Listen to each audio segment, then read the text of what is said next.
World കപ്പിലെ knockout പോരാട്ടങ്ങൾ അവസാന ഘട്ടത്തിലെത്തി നിൽക്കെ ഫിഫ കളിക്കാരുടെ പവർ റാങ്കിംഗ് പുറത്തുവിട്ടിരിക്കുകയാണ്. ഇതാദ്യമായാണ് ഫിഫ വേൾഡ് കപ്പിലെ കളിക്കാരുടെ പ്രകടനങ്ങളെ അടിസ്ഥാനപ്പെടുത്തി ഫിഫ പവർ റാങ്കിംഗ് ഏർപ്പെടുത്തിയത്.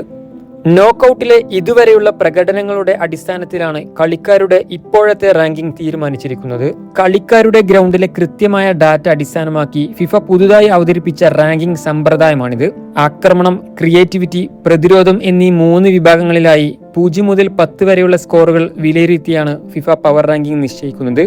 നോക്കൌട്ടിൽ സ്വീഡനെതിരായ ഇരട്ട ഗോൾ പ്രകടനത്തോടെ ടോപ്പ് സ്കോറർക്കുള്ള ഗോൾഡൻ ബൂട്ട് റേസിൽ അർജന്റീന നായകൻ ലയണൽ മെസ്സിയെ പിന്തള്ളിയ ഫ്രഞ്ച് ക്യാപ്റ്റൻ കിലിയൻ എംബപ്പെ റാങ്കിങ്ങിൽ 1ാമത് നിൽക്കുന്നു. നോക്കൌട്ടിലെ ആദ്യ മത്സരത്തിന് ബൂട്ട് കെട്ടുന്ന അർജന്റീന നായകൻ ലയണൽ മെസ്സിയാണ് 2ാമത്. ഈ പട്ടികയിൽ നോക്കൌട്ട് പോരാട്ടങ്ങൾക്ക് മുമ്പ് 74ാം സ്ഥാനത്തായിരുന്ന പോർച്ചുഗൽ നായകൻ ക്രിസ്ത്യാനോ റൊണാൾഡോ ക്രൊയേഷ്യക്കെതിരെ വേൾഡ് കപ്പിലെ നോക്കൌട്ട് ഘട്ടത്തിലെ ആദ്യ ഗോൾ നേടുകയും കളിയിലെ താരമാവുകയും ചെയ്തതോടെ റൊണാൾഡോ 38 സ്ഥാനങ്ങൾ മെച്ചപ്പെടുത്തി 42ാം സ്ഥാനത്തേക്കെത്തി. റൗണ്ട് ഓഫ് 16 സ്പെയിനെതിരെയാണ് പോർച്ചുഗലിന്റെ മത്സരം. പവർ റാങ്കിങ്ങിൽ 1ാം സ്ഥാനം ആര് സ്വന്തമാക്കുമെന്ന് കാത്തിരുന്ന് കാണേണ്ടതാണ്.